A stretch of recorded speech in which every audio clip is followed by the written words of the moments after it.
Hi everyone, and welcome to Triangle Fraternity's Guide to Risk Management, The Ladder of Risk. In this presentation, we're going to cover Triangle Fraternity's risk management policies, specifically focusing on the topics of alcohol and drugs, hazing, and sexual assault. So what is risk management? I'm sure that you hear this a lot, whether it's from your campus, your advisors, your brothers, or us. When we say risk management, we don't mean or expect to eliminate all risks. As an 18 through 22-year-old male, as someone who's in college, in a fraternity, or just someone in today's society, we can't expect for you to eliminate all risk. So what we want to focus on is managing it. So a definition that we're going to use for risk management is a proactive approach to identifying your exposures to risk and determining a course of action. So why is risk management so important to learn about? First off, it's your responsibility as a leader. And when I say leader, I don't mean chapter president or recruitment chair or risk manager. Once you sign the bid to enter into the fraternity, you are a leader. So it's your responsibility. You've committed to follow the rules of Triangle and your university. You are your brother's keeper. So again, when you sign that bid, you're committing to taking care of yourself, your fellow new members, and the rest of the brothers in the fraternity. And you're liable. Effective risk management is, at its core, a brotherhood issue. Looking out for one another and acting in each other's best interests is part of what fraternity is all about. So what is our policy? This is more of our philosophy as Triangle Fraternity. So the goal of Triangle Fraternity is to develop balanced men in the fields of engineering, architecture, and science. We aim to do that by providing an environment that fosters personal growth and professional success. This includes taking an interest in the personal well-being of each of our members. Triangle Fraternity expects its members to properly respect and follow the laws and regulations governing the chapters and individual members, create an environment of responsibility, and to live by the Triangle Code of Ethics. So that may have been intimidating or overwhelming. I'm sure if you've read the risk management policies for your university or governing council that it can be a lot. But when you boil it down, it's just simply a way to stay low on the ladder of risk. If you think about when you climb a ladder, if you're just on the first rung and you fall, it might not hurt as badly as if you're on the 10th rung. So each time we violate one of those rules, we climb up a rung on the ladder and increase the chance that a fall from the ladder will harm our organization. So the first topic that we're going to discuss today is about alcohol and drugs. Each rung that we're going to cover is part of the risk management policy. So rung 1, the possession, sale, use, or consumption of alcoholic beverages while on chapter premises or during a fraternity event in any situation sponsored or endorsed by the chapter must be in compliance with any and all legal agreements and the applicable laws of the state, province, county, city, or property lease agreement, and must comply with the BYOB or third-party vendor guidelines. So there's a lot here, so I want to highlight 3 key pieces. The first being during a fraternity event, which I'm going to explain in a couple of seconds. The second important piece to highlight is that it must be in compliance with any and all legal agreements and applicable laws. And the third is must comply with the BYOB or third-party vendor guidelines. So basically what this is saying is don't break the law. It's pretty simple. The drinking age is 21 in all states, and anyone, whether you're initiated, a new member, or a guest who consumes alcoholic beverages, runs the risk of trouble if you're underage. So once you break the law, you're putting yourself at risk. In addition, chapter functions. So a lot of people ask, well, what is the magic number for it to be considered a fraternity event? I wish that I could give you that magic number, but unfortunately I cannot. So the way to think of it is any event a reasonable objective observer would associate with the fraternity. So I always like to say if it looks like a duck and it sounds like a duck, it's probably a duck. So you just need to use your best judgment. So if it is a fraternity event, you need to use one of 2 policies. Either the bring your own, so everybody who's attending brings their own alcohol, or you use a third-party vendor, which would be a restaurant or a hotel or a bar, someone who carries the liability insurance to be able to host that event. Anything else puts you up another rung on the ladder and puts your chapter and members at risk. Rung 2. No alcoholic beverages may be purchased through the chapter treasury, nor may the purchase of same for members or guests be undertaken or coordinated in the name of or on behalf of the chapter unless through a third-party vendor with a valid liquor license. The purchase or use of common sources of such alcoholic beverages, including but not limited to kegs, party balls, or cases, is prohibited. So what are we saying here? No chapter purchases or bulk quantities. So as a chapter, you cannot collect funds, whether it be line items secretly in your budget, or if you're in a chapter meeting and you're asking guys to throw money into a hat in order to buy alcohol for that weekend. You are not a bar, so we shouldn't be acting as such. The second that you take on that liability, you're putting yourself in great risk. The other thing that was talked about was no bulk quantities. So I know in today's college culture that it might be cool or fun or just part of the atmosphere to use bulk quantities like a keg or party ball or boxes of wine. That's considered a common source, and that is putting you at risk for a couple of different reasons. A, you can't monitor who's of the legal drinking age. B, you can't monitor overconsumption or binge drinking, so that's why we say no bulk quantities. Rung 3. Open parties where alcohol is present, meaning those with unrestricted access by non-members of the fraternity without specific invitation, shall be prohibited. Basically, no open parties. I always like to tell students to think about when you graduate college and you're 25 and living in an apartment or a house and you want to have people over. Chances are you're not going to invite some random people off of the street because you care about your house, you care about your belongings, and you just want to have a nice evening. We should be doing the same for our fraternity house and be taking care of the facility.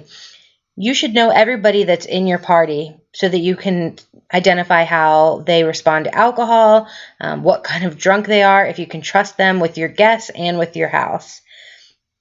So you need to have a guest list, and a guest list is not the campus phone directory or a list of Facebook friends. You should know, or your member should know, everybody that's invited. FIPG actually recommends that attendance at social events with alcohol present should not exceed 2 guests per member. And this is just smart hosting. That way you can manage the party effectively.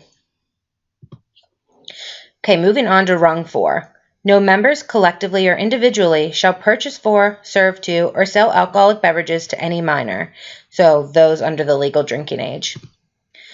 Again, it's against the law, so there's risk. Rung 5. The possession, sale, and or use of any controlled substances other than those obtained with a legal prescription or illegal drugs at any chapter house, sponsored event, or at any event that an observer would associate with the fraternity is strictly prohibited. So this one's cut and dry. There's zero tolerance for chapters who have illegal drugs or controlled substances on chapter premises or at fraternity events. There's some questions with the changing laws as it relates to marijuana. So Triangle uses federal law to determine what is considered an illegal drug or controlled substance. Regardless of the various state laws, the federal law still classifies marijuana as an illegal drug.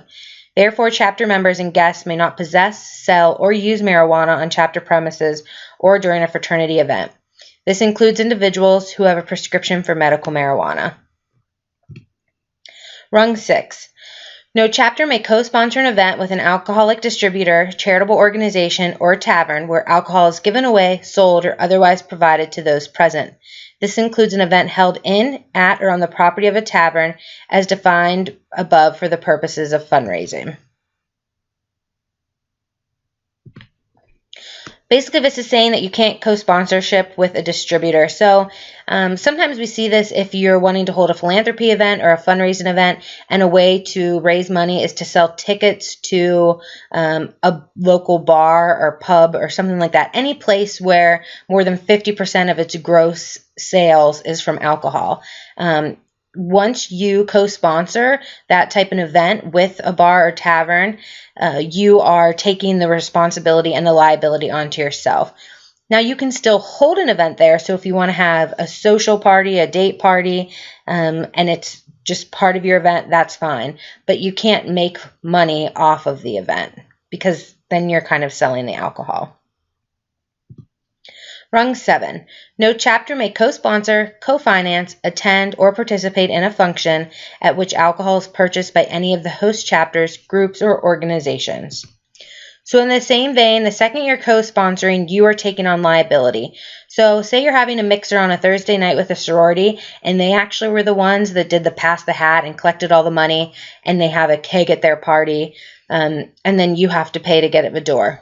You are still providing bulk quantities. You're still part of the liability of that. So we want to make sure that the organizations that we are co-hosting or co-sponsoring with, that they are also following the risk management rules. Rung 8. All rush and or recruitment activities associated with any chapter will be dry functions. This is pretty simple if you think about it. So any individual expected to make a life-changing choice, like accepting a bid, cannot be counted upon to make an educated decision when under the influence of alcohol. Additionally, I think that if our chapters are using alcohol as one of the main selling points for a potential new member, then it's time to really reevaluate what we're doing here. Finally, most men, and I say most, not all, but most men seeking to join a fraternity are under the legal drinking age, which makes it illegal for them to drink alcohol. So again, there should be absolutely no alcohol at any recruitment or rush event. In the same token, no alcohol shall be present at any pledge or associate or new member program or event. Just like dry rush or recruitment events that we just talked about in Rung 8, there cannot be any alcohol that's involved with the development of new members, even if the new member is of legal drinking age. So their new member meetings, big brother activities, anything that you're doing as the new member process should be dry. And the reason for that is A, most of them are probably under the age of 21, so again, it's illegal. And B, that is a time for new members and the fraternity to really be focusing on the foundation of why the fraternity was formed, talking about our values, our principles, the code of ethics. And I would probably make a bet that the founders of Triangle 100 years ago did not have one of the core values that revolve around alcohol. So this just isn't the time or place for it to happen. So a recap of everything that we just discussed and what every member should know. Don't break the law. The fraternity does not provide alcohol. Know who your guests are, and there should be no alcohol in the joining process. It's important to remember that by us being a social organization does not mean that we need to drink. Being a social fraternity is about appreciating the opportunity to develop the brotherhood by spending time with one another, engaging in conversations, and sharing fun moments with one another. You can have fun without it always coming back to alcohol.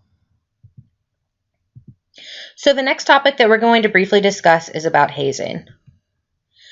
Hazing is any action or situation created intentionally. It may cause embarrassment, harassment, emotional, mental, or physical harm. This usually happens to members of a team or organization seeking membership, which is different than bullying because typically bullying is to exclude someone from a group or organization, while hazing is in order to gain membership in that organization. It's regardless of a person's willingness to participate. So sometimes we hear a new member or chapter member saying, well, they wanted to do it. They were excited to participate in that activity. Unfortunately, in the court of law, if a case of hazing were to be brought up and that were to be your defense, it wouldn't hold up. And hazing is against national policies. All of your universities probably have an anti-hazing statement, and it is illegal. So there's 3 different types of hazing that I want to talk about, all of which are equally as important. But just to kind of help you understand that, as we enter into these different types of hazing, you are putting yourself farther and farther up on the ladder. So the first one is subtle hazing, and these are behaviors that emphasize a power imbalance between new members and active members. It may be considered harmless or meaningless, and new members often feel the need to endure to feel like part of the group. So while we never want to see this occurring, these are the things that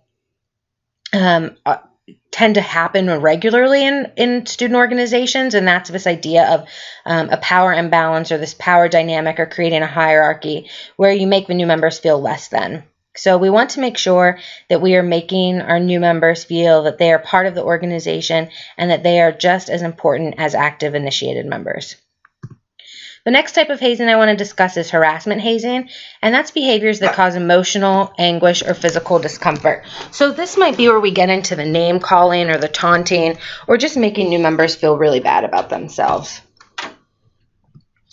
Finally is violent hazing, and while I said that all 3 of these are equally as important, violent hazing is something that we never want to see occur in any of our chapters. So violent hazing are behaviors that have the potential to cause physical and or emotional or psychological harm. So this may be getting into the calisthenics or physically hurting somebody or really degrading somebody and putting them down. I'm not going to read all of these, but these are just some of the things that new members should never have to endure. This list is not exhaustive. I'm sure that there are other things out there, but these are common cases that campuses have seen. So these are all things that new members should not ever have to endure. The new member experience is supposed to be a time for new members to be oriented into the fraternity, learn what the fraternity was founded on, its ideals, its values, be educated on the history. None of this should be occurring. It does not make men be better men.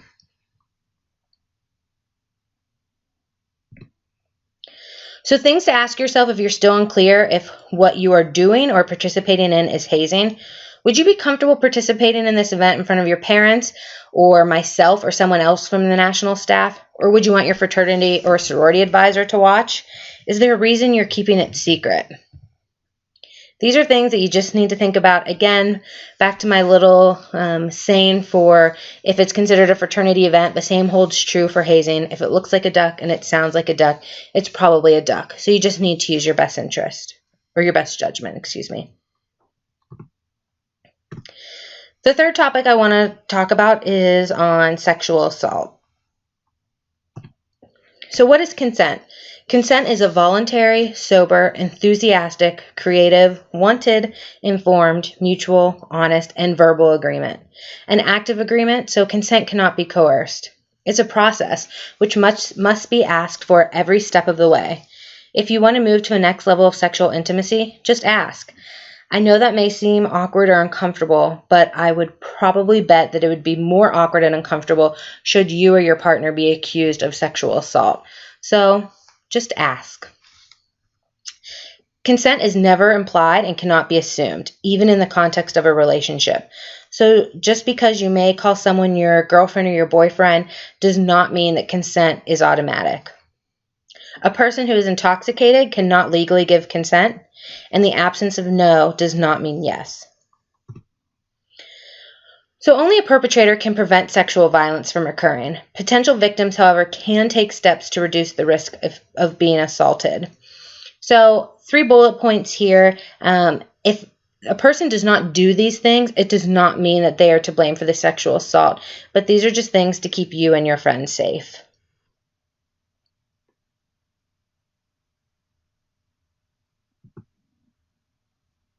Okay, I want to show a video which puts this idea of consent and sexual assault into like real life terms or situations that may occur.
Sexual assaults are happening to young women and men, and one more is too many. Visit whoareyou.co.nz for contact details, help, and support. You can be the difference in how the story ends.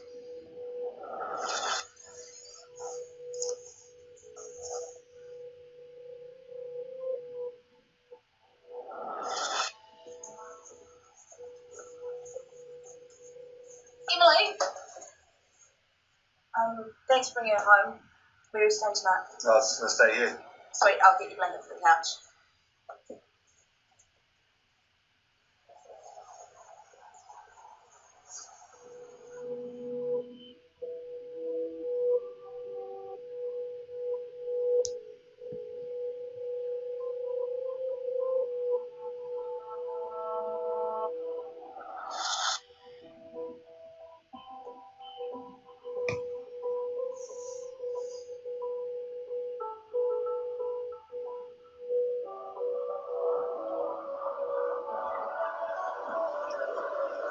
Sure, right?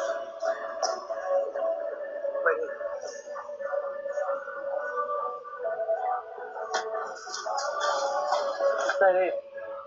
You okay? You in the taxi?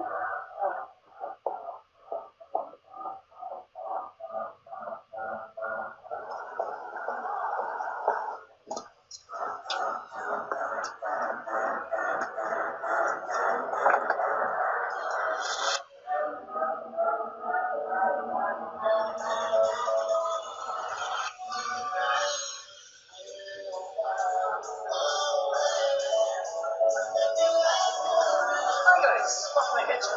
2 double rum and coke and 2 shots of vodka.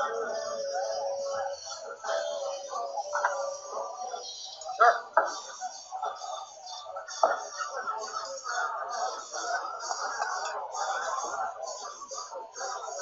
How's your night? Yeah, I'm alright. All right.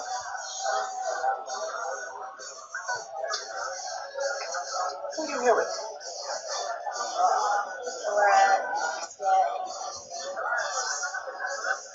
Yeah? Sorry. Excuse me.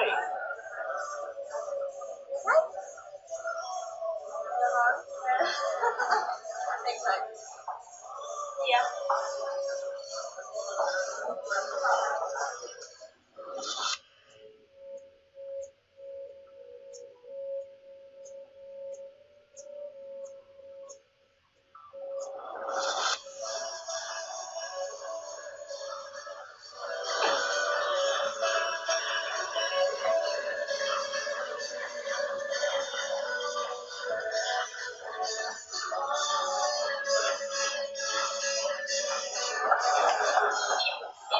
I'm gonna go home. Can we go home?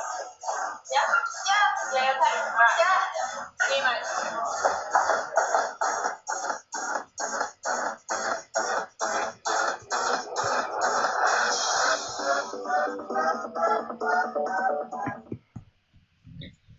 So thank you for taking a couple of minutes to watch that video. I don't want you to think that I showed this video to paint a bad light on the male character in this. Situations like this can occur to both men and women, but I did want to show you this as part of the idea of the bystander effect. Obviously, there were several people throughout the evening that could have intervened, and had they not, something bad could have happened. So I want you to think about that while you're at the party, that risk management isn't just about managing the risk for yourself, but the people around you. And the other thing is to just give you a real life scenario of what consent is not. So at the halfway point in the video, that would not have been consensual because she was so intoxicated.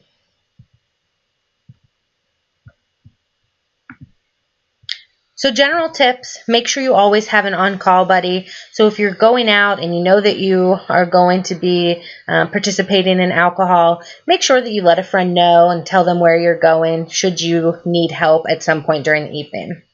Make sure you know the chapter's policies and rules. So if there are things that you're unclear about, ask the questions, because you can't be expected to follow and abide by the rules if you're not sure of what they are. Always have important contact numbers on you. So thankfully, with how our cell phones are attached to us at all times, it should be easy for you to put in important contact information like your chapter president or risk manager, or your chapter advisor, public safety. Just make sure you have all of those on you should something happen. Again, this whole idea of the bystander effect, if you see something, say something. It's our responsibility to keep our brothers safe and to keep the other people on our campus and community safe. And take care of each other. Remember, effective risk management is at its core a brotherhood issue. Looking out for one another and acting in each other's best interest is part of what our fraternity is all about. So that concludes our training on risk management. I want to take time to thank Pi Kappa Phi, who created this idea of the ladder of risk. Again, if you have any questions or concerns, or if you're confused about anything, you have resources that are available to you. Myself, anybody on the Triangle staff, your chapter advisors, and your campus. Do not be afraid to ask.